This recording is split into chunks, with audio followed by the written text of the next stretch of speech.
Hello Stonites, welcome to the third video of limits and derivatives. So in this video we are going to discuss precisely about the derivatives, and we shall see how they behave or what are the uses of derivatives. So basically, if I have a function f of x, then the rate of change of this function,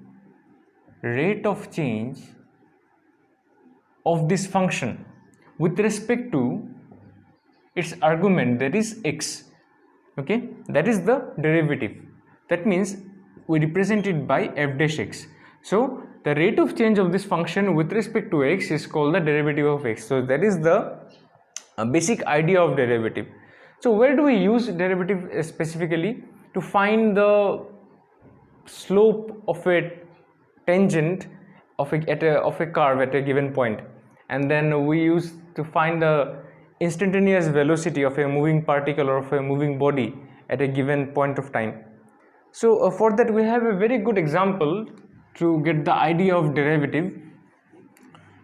So in physics you have got, like, if a body is descending freely from rest,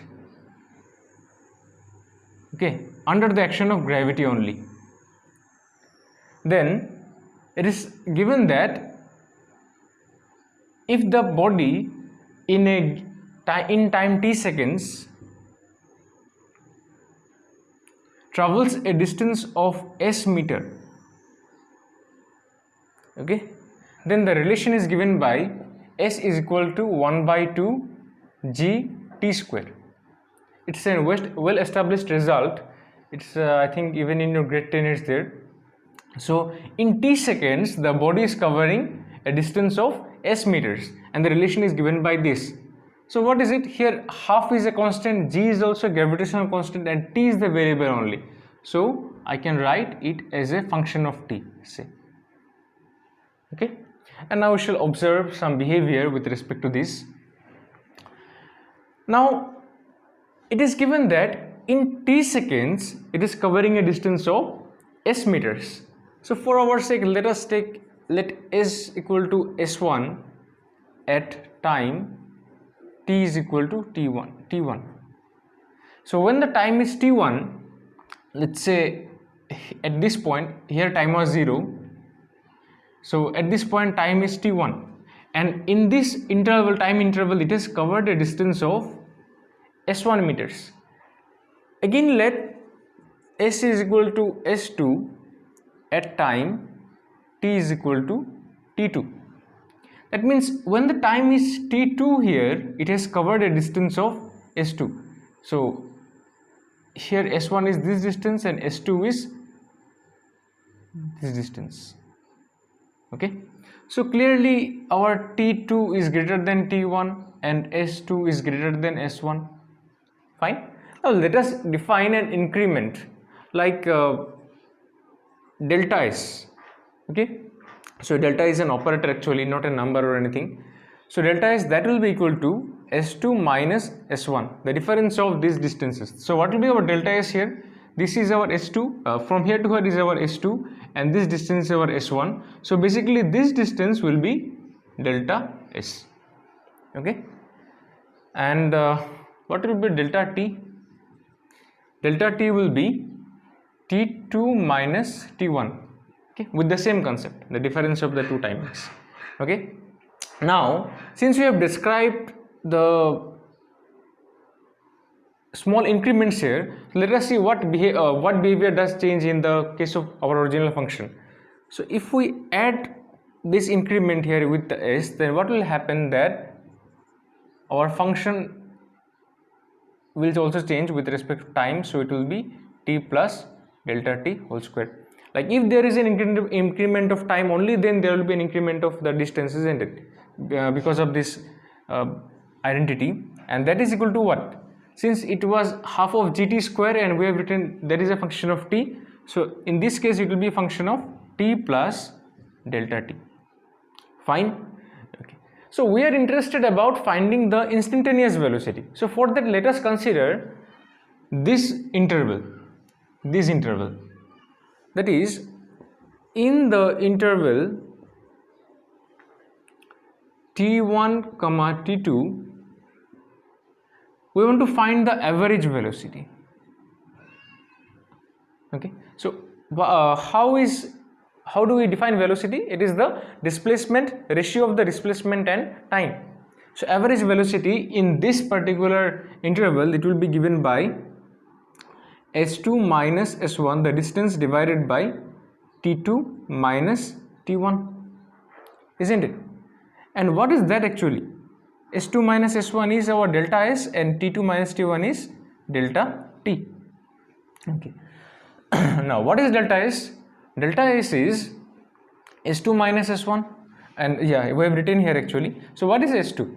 S2 is, in place of this, just replace it by S2. So it will be half of G T2 squared minus half of, what is S1? S1 will be half of G T1 square divided by delta T. So keep it like this.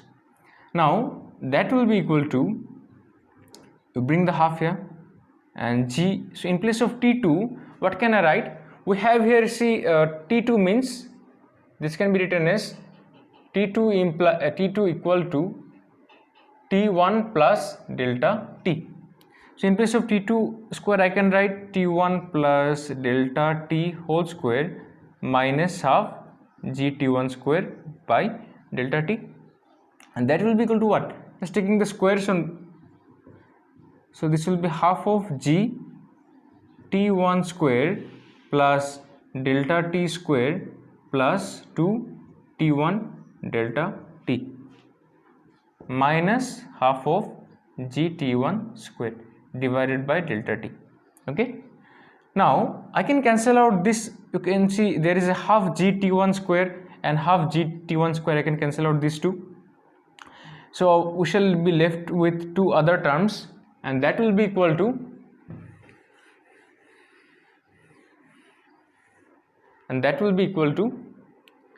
so I can cancel out the delta T also, taking common. So we shall be left out with delta T plus 2 T1, fine, along with half G. Okay, so thus we have got, or we can write in other words like half of G twice T1 plus delta T. So this is the average velocity in the time interval T1 T2. Now what happens if the delta T tends to 0? So if delta T tends to 0, that means what? That means this difference T2 minus T1 is becoming same, that is, if delta T tends to 0, so T1 will tend to T2, that means these 2 points will be same, isn't it? So if T2 and T1 coincides, then what? Then we shall be getting the velocity at this particular point only.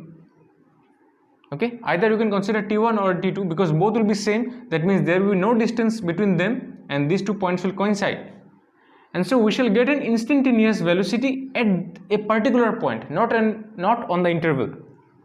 So if delta T tends to 0, then our average velocity becomes instantaneous velocity.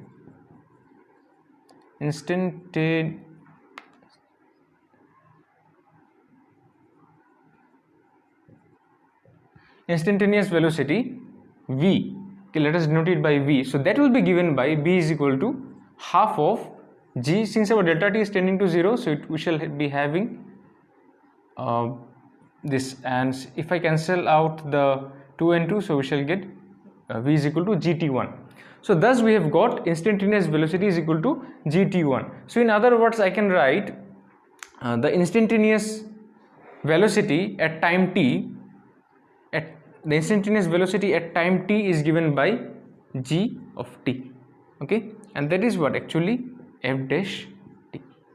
So we can say that this is actually the derivative function. So we can say that we represent it by f dash t actually. So we can say that the derivative of ft with respect to t is gt. Okay, or we represent it by f dash t. So that is the basic concept of derivative function, or how we define derivative. So we shall see another thing, like how geometrically this is represented, like using the tangent and curve. So we shall see how it represents. Now let us see the geometrical concept of derivative. So we have got the example s is equal to half of gt square, and we have seen how it behaves.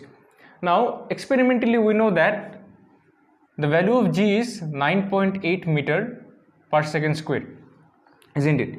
Now if I replace the g by 9.8 meter per second square and divide it by 2, so we shall get 4.9 t square here, but 9.8 divided by 2 will be 4.9, isn't it?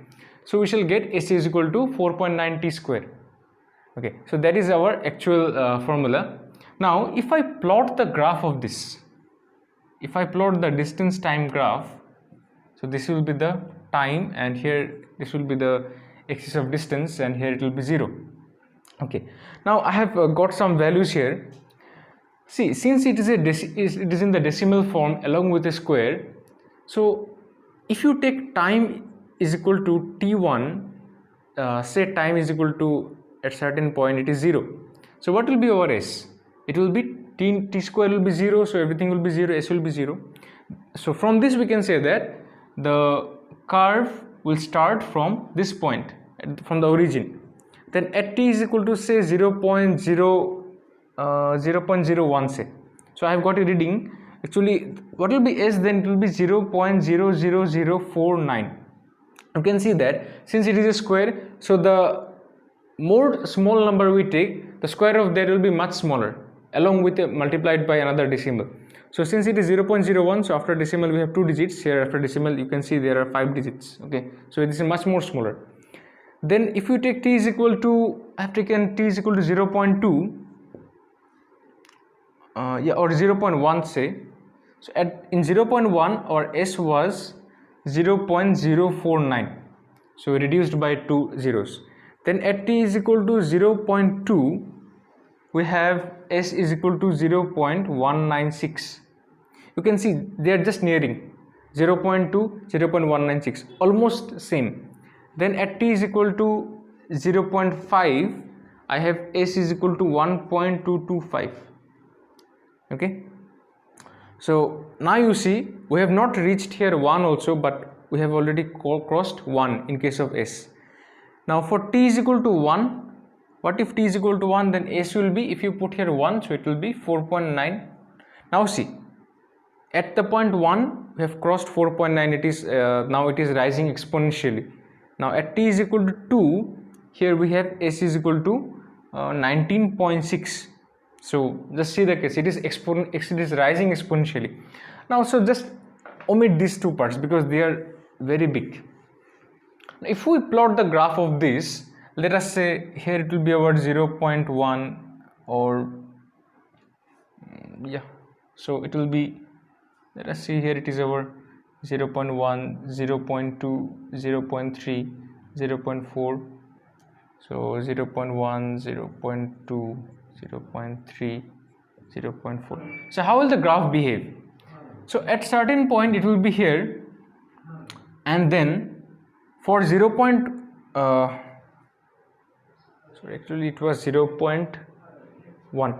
So at 0.1 it is 0.049. So it has not reached the half also.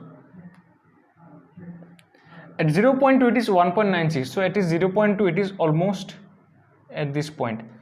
Okay. At 0.5 it has crossed 1. So when it is 0.5 here, suppose, so it will have crossed this point. So it is rising exponentially. So for our sake, let us take, so if you have understood the graph, so let us generalize this graph. I want to take 3 points. So the graph will look like this.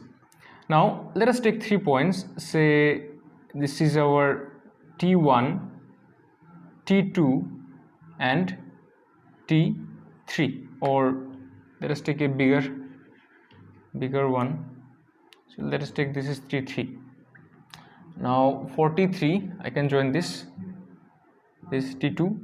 Now corresponding to this will be our S1, this will be S2, and this will be S3.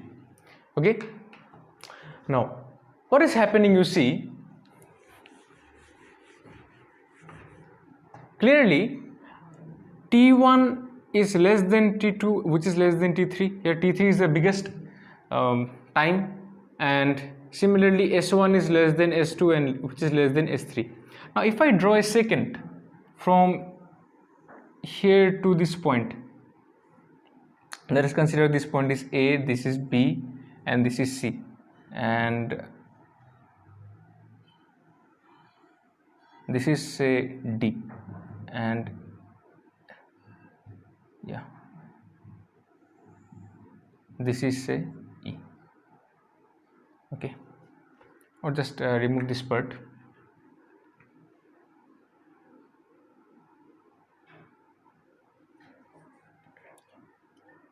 Now this is a right angle triangle, isn't it? And this is the secant here. Now in the interval T1 T3, in this interval T1 to T3, what is happening? You see, the slope of the tangent of the secant, or if you know the slope, how it is given, slope when two coordinates are given, the coordinate of this point will be what? It will be T3 S3, and the coordinate of this point will be, I am writing here, it will be T1 S1. So when the coordinate of 2 points are given, slope is given by y2 minus y1 divided by x2 minus x1, and that is actually the tan theta. You will get this in your chapter straight lines. So in this interval, the slope is given by, or the average velocity is given by, average velocity in this interval is given by S3 minus S1 divided by T3 minus T1. Okay, and what is this? This is actually the slope of secant AC. Okay, the slope of the secant AC, that is actually tan theta. Now if I reduce the interval, in the interval T1 T2, in this interval, say if I draw a secant here, so what is happening? If I want to find the average velocity, so this will be S2 minus S1 divided by T2 minus T1, and that will be actually the slope of secant AB. So from these two explanation, or from the diagram, we can say that as our time interval is reducing to a certain, as the difference is reducing, earlier it was T1 T3, now it is T1 T2. Now if I reduce it more, so at a certain point of time, this secant will become a tangent at the point A, isn't it? So if I consider it T, so it will be a tangent at the point A. The secant will, now it is here, then it became here, and if the time interval reduces, that means if all the point coincides at this point, so the secant at this point will become the tangent at the point A, isn't it? So from the derivative we are getting actually the tangent at a particular point. Okay, this is the geometrical concept of the derivatives.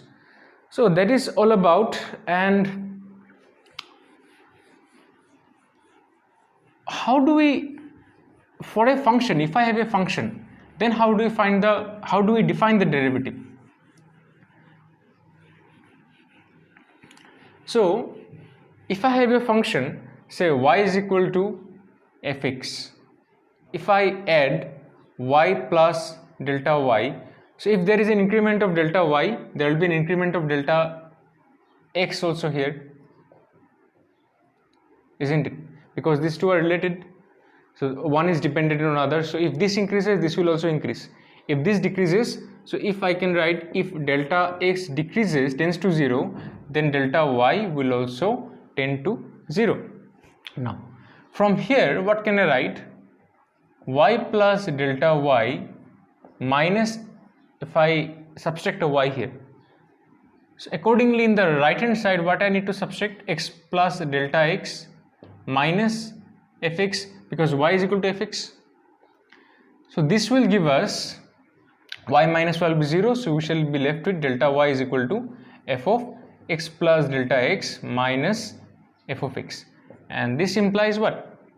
Now if I divide throughout by delta x, so I shall have f of x plus delta x minus f of x divided by delta x.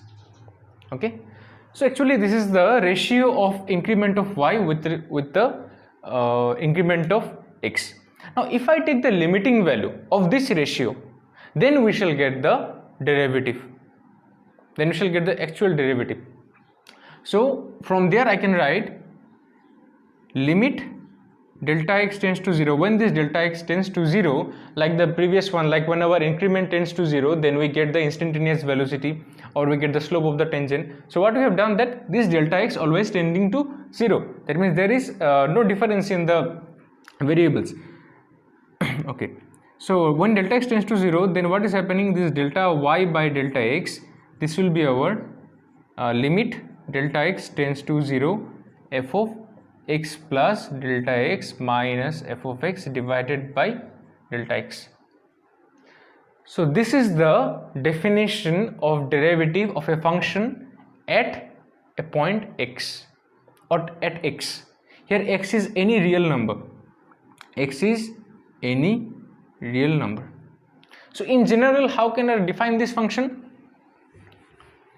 If I want to define it perfectly, so for that I need to write if f is a function from a to b. F is a function from a to b, or let's write let f from a to b be a real valued function. So what is a real valued function? Whose, suppose f of x is equal to y, so this y will be real number.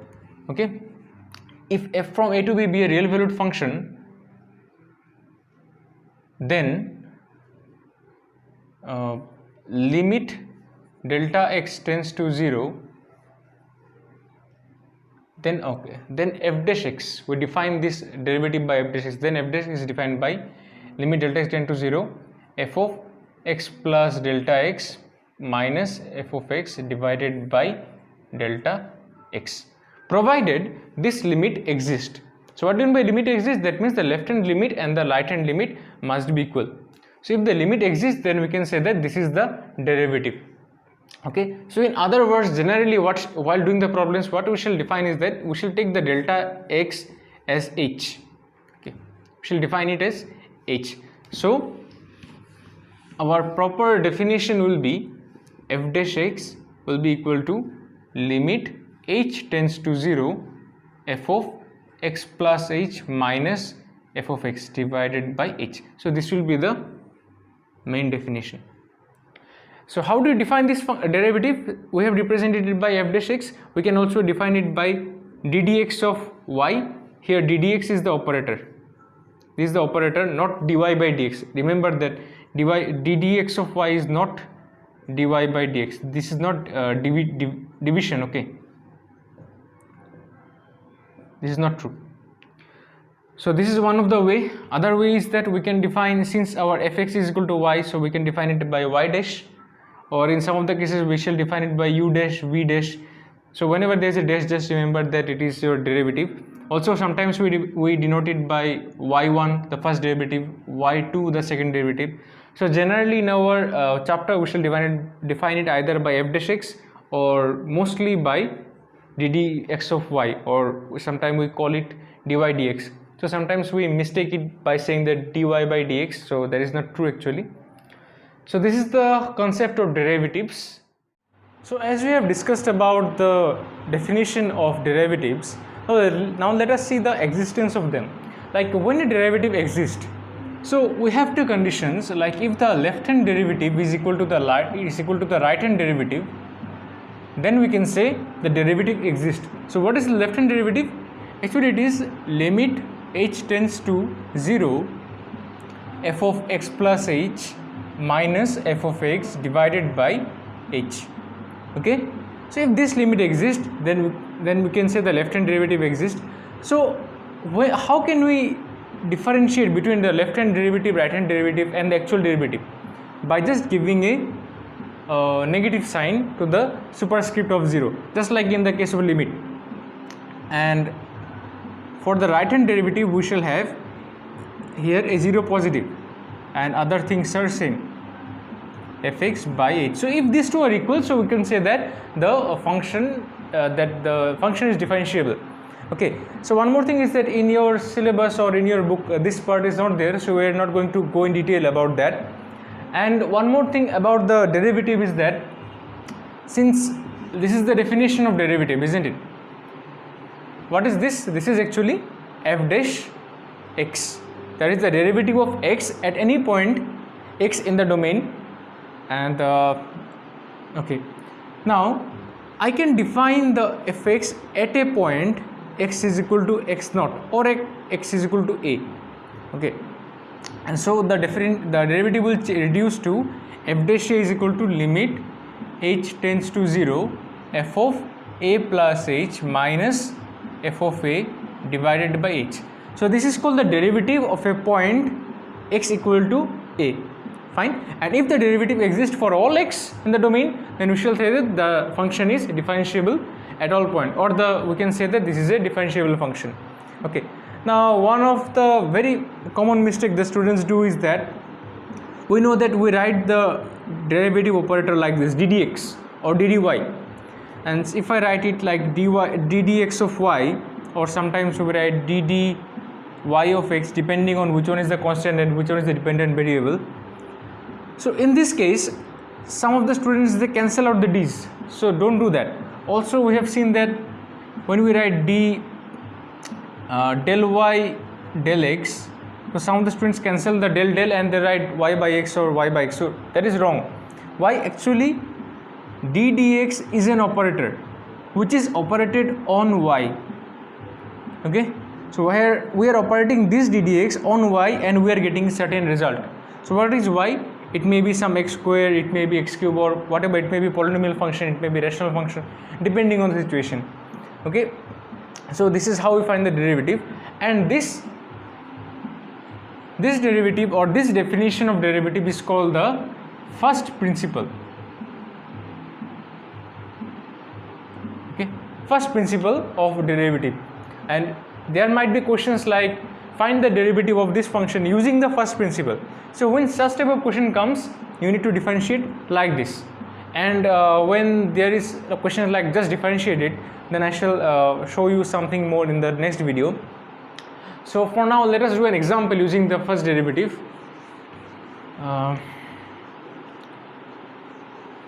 Let me take, here I have a function, find the derivative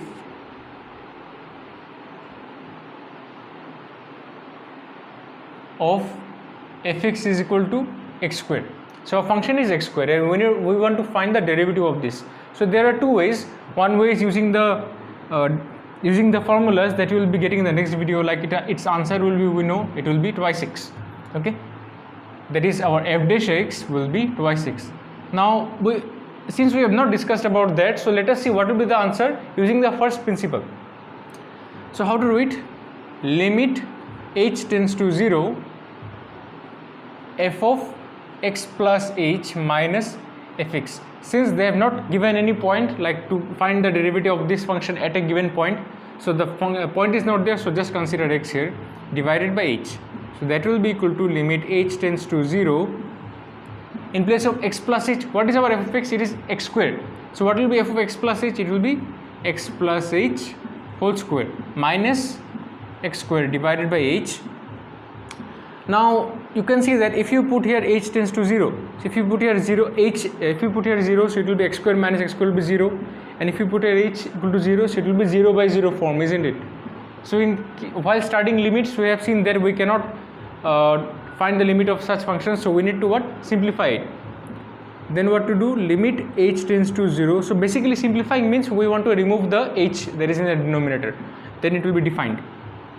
So if I break it, so it will be x square and x square will get cancelled, so we shall be living with twice xh plus h square divided by h, and that will give us limit h tends to 0, so I can cancel out h, so I shall have twice x plus h. Now since there is no h in the denominator, I can apply the limit. So h is tending to 0, that means we have to put, in place of h we have to put 0, so our answer will be twice x. Now you can see both the answer matches. This is using the first principle, and this is by directly using the formula. So we shall see how this works, and in your entrance exams and all, you will be basically asked to find it like this only. So this is all about the theory of derivatives, and in the next video we shall come up with a few theorems and few formulas to find the derivatives very easily.